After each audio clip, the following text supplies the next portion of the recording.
Okay.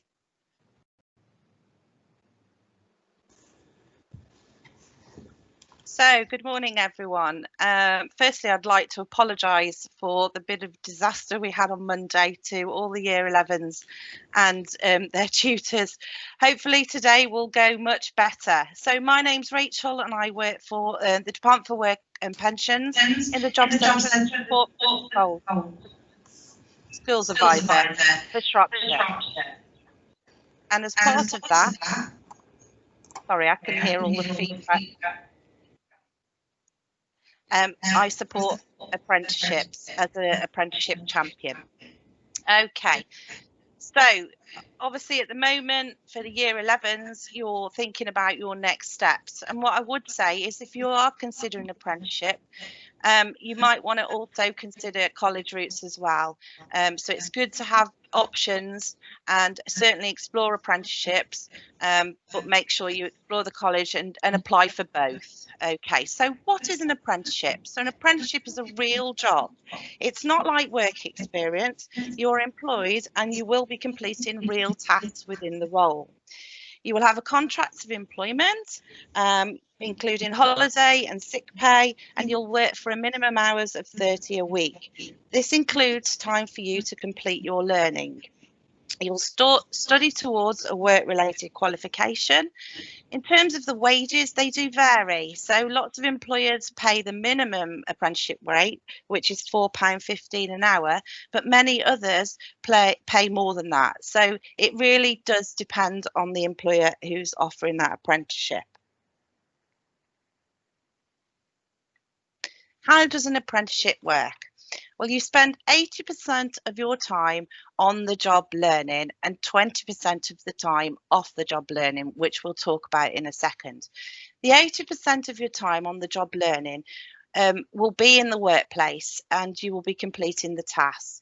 You usually have a mentor supporting you from the workplace, someone who may have been an apprentice themselves or someone who's experienced and will make sure that you're okay and you're learning and just help you develop throughout that role.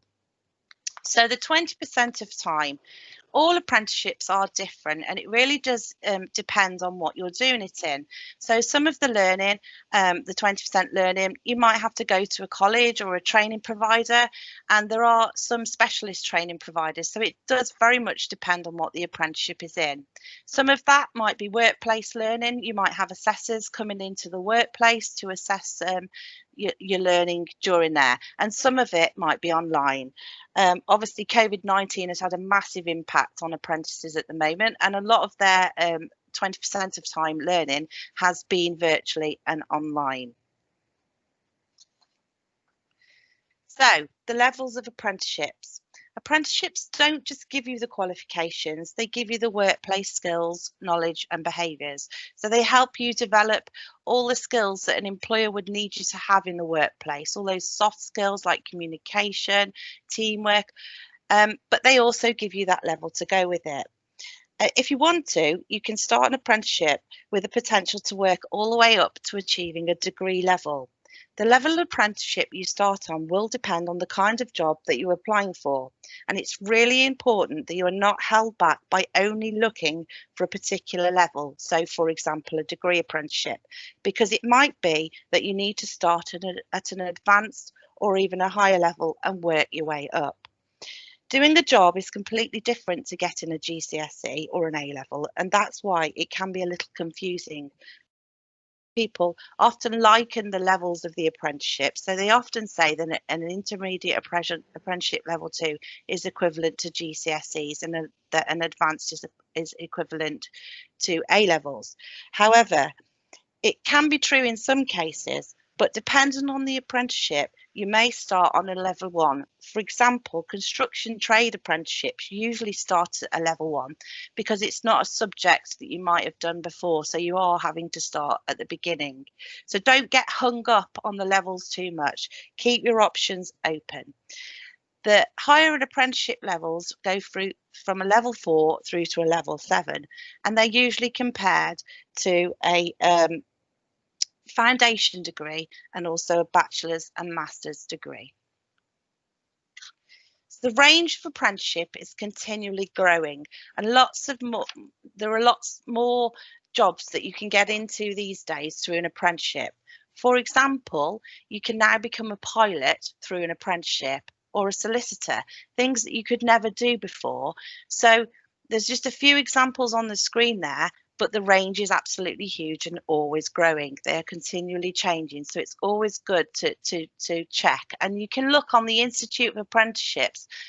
You can look at the standards that are in development. So maybe you've got an idea of something you want to do in the future and you're not sure whether you can do it through an apprenticeship route. If you go on to the Institute of Apprenticeships, you can check if there are standards in place now, or they are being in development for the future. So how does an apprenticeship compare to going to university? So you can do a higher or degree apprenticeship. Over 100 universities now are offering the opportunity to do a degree apprenticeship. The difference is that you would come out of it with no debt, because your fees would be paid by the employer and also the government. You're gaining the experience whilst you're doing the apprenticeship, so you're gaining that workplace behaviours that I talked about before. You can still be a member of the National Union of Students, like you would if you were at university, but it does take a little bit longer. So you might be doing a university route and it'll only take 3 years, for example. It might take a little bit longer through the apprenticeship route, because obviously you're learning and working at the same time. But you do get the graduate qualification in exactly the same way. So the qualification is exactly the same as it would be if you went through the university route. So you'll still get to go and celebrate and wear that cap and gown. Okay, there's a few myths around apprenticeships. Some people think, well, I don't want to do an apprenticeship because I think I'll miss out on the social life of university or college. But actually, lots of employers now offer the opportunities to bring their network of apprentices together. I've met many as I've gone around different places, and they have very much a social network. So you will still have a social life. Obviously, it's not going to be partying every night like it would at university, because you are going to be working as well. Some people think that an apprenticeship is an easier option than going to university or college, and it absolutely isn't. Firstly, apprenticeships are very competitive, so there's lots of people going for them. So you really do have to have the skills and be able to demonstrate those skills to an employer to help yourself stand out. And secondly, you are going to be working full time as well as studying. So it isn't by any means an easy option. Okay. Another myth that people often have is that they want to move away from home and get that university life. And lots of employers offer that opportunity. I know BT, for example, they will help people on their apprenticeship programme relocate to other areas of the company. So you could still move away from home and experience that. So Vacancy Snapshot is on the Amazing Apprenticeship website. It's a good way of seeing the different range of employers that offer apprenticeships, and there's some big ones there that you can see. But what I would say is there are also lots of small local employers who offer great apprenticeships too. So if you did want to explore a little bit more, go onto the Amazing Apprenticeship website. You will see the Vacancy Snapshot, and for each of these employers that you can see on here, you can click on it and get a bit of background information to the employer and also what they offer. It's really important that when you're thinking about an employer, you don't get hung up on the face of that company. So if I was to say Starbucks, we instantly think coffee, but actually Starbucks would have opportunities to do all of these different careers within their organisation. So think differently about employers, even local ones, where they will all have an IT department or a HR department. So what do you need to do to find one? First of all, you need to register on the Find an Apprenticeship website. You can set it up to receive notifications, and I would say start doing that now as a method of research. It will help you to see what's available locally and get a feel for when they come out. Year 11s, apprenticeships will start coming out for school leavers from next year from February onwards. So it's a really good idea to get registered now. The higher and degree vacancy listing also has it. I would recommend you follow companies on social media because you will learn a lot about their organisation and their apprenticeships, and you'll get to know when they're going to come out.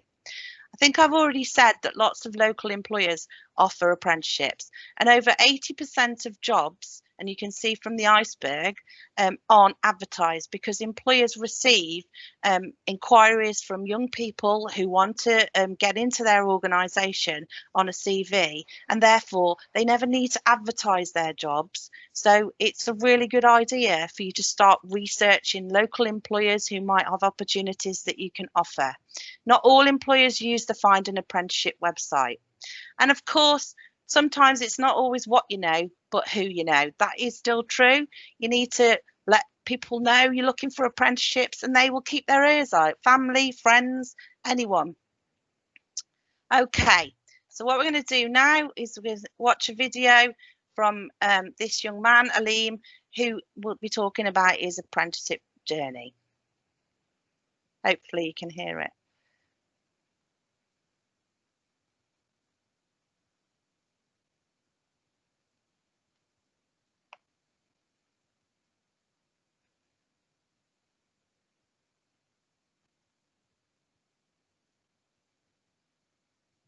I started a university degree, but it wasn't for me. What I really wanted to do was work in social media. My mum told me about an apprenticeship at Channel 4. I looked into it and thought, this looks perfect for me. There was a really tough selection day, but it worked out for me and I got the apprenticeship. As an apprentice, I learned all about the Channel 4 brand, video editing skills and posting about new shows on Facebook and Twitter. I spent 1 day a week on cottage work, but most of the training was on the job. I'm now a social media executive and I'm mentoring the next generation of apprentices. So on the what are these objectives Monday after your training? I've done so much and met so many cool people. Earning my own money is one of the best things about being an apprentice. I can contribute at home, do what I want with my mates, and take good care of myself, obviously. It was a big move to start an apprenticeship, but the best decision I've ever made.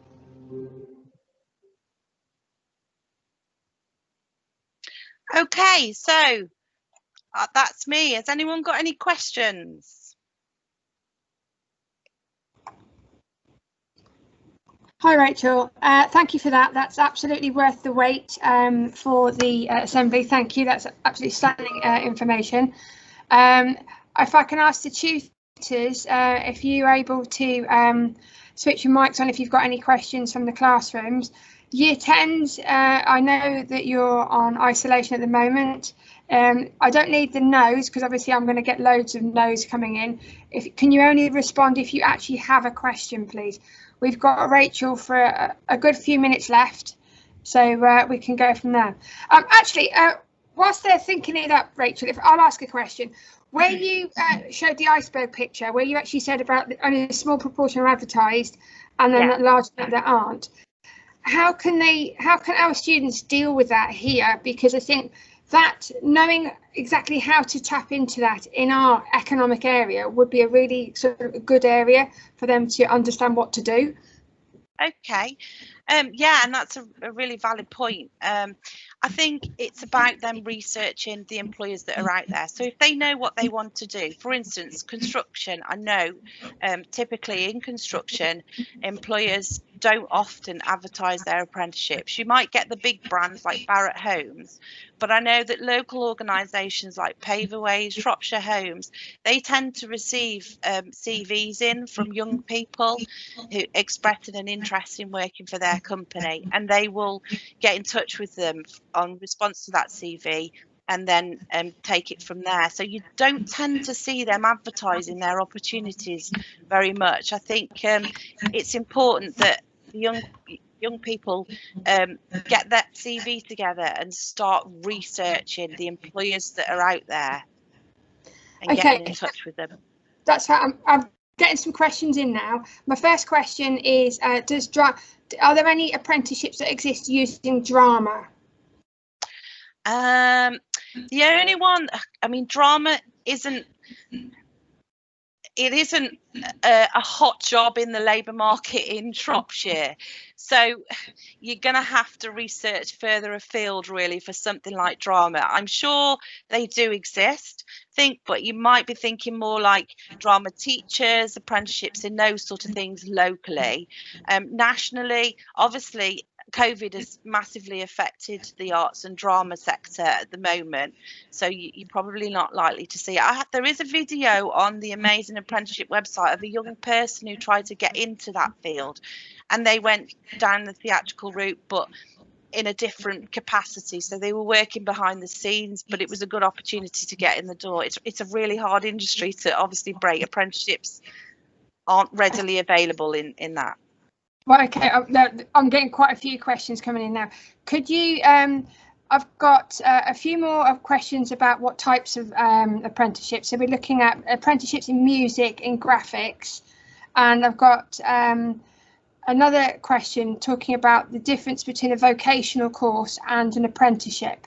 Can I leave you with animals, graphics, and the difference between the courses, please? Yeah, so vocational courses,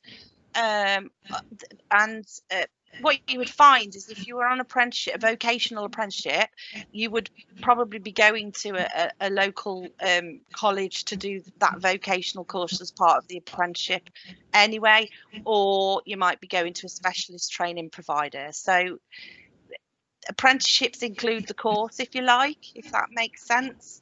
Graphics and all of that, it is about researching and finding those employers. So research, I can't stress how important research for a young person is to identify. I would start on the Amazing Apprenticeship website, look at all those brands that are on there and research and find out more about those organisations. Yeah, we've got some extra questions coming in now about photography, and can you actually get an apprenticeship through farms? I have seen farming apprenticeships locally as well, so yes, farming most definitely. Photography, again, it's that creativity. I would maybe, if someone is interested in photography, go on the Institute of Apprenticeship website and put in photography and see if there's standards in development, but then it's finding those opportunities to do that. You tend to find it more like marketing and media. You might need to go down that route because photography kind of fits in with that a little bit. No, that's absolutely lovely. I don't think I'm just checking the questions now. I don't think, oh, hang on, I've got one. Right, here we go. I think this is a question I will actually use. Bear with me 2 ticks, I've gone and clicked on the wrong bit. A question about hospitality and catering. Would it be better to go with a big company for a hospitality and catering apprenticeship rather than a local company? I would say no, not necessarily. Like I said in the other slide earlier on, lots of local companies offer great opportunities, but obviously so do the big ones. So there isn't a right or wrong. It is about researching and looking at those opportunities and what it can offer you. It depends how far you want to take it, really, in the future and where you want to go. And obviously there's some worldwide companies that can take you all over the world. But it depends what you want to get from it. But whatever you do, whatever apprenticeship you do, you will gain the skills and experience to take you on in the future, and the qualification to go with it. Absolutely fine. If this can be the last question, then please, Rachel. A question from Grace, but is there any apprenticeships ever in fashion, or are those apprenticeships local or regional as well? I don't think I've ever seen one locally, but that doesn't mean they don't exist, because like I said, a lot of employers don't always advertise. I have seen like interior design ones nationally.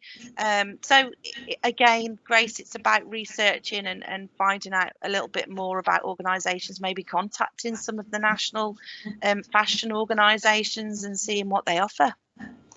Okay, that's absolutely fantastic. I think we've taken enough of your time, Rachel. Thank you. Amazing. It was worth the wait, considering the we had on Monday. Absolutely stunning for one of our first live apprentice assemblies. So thank you very much.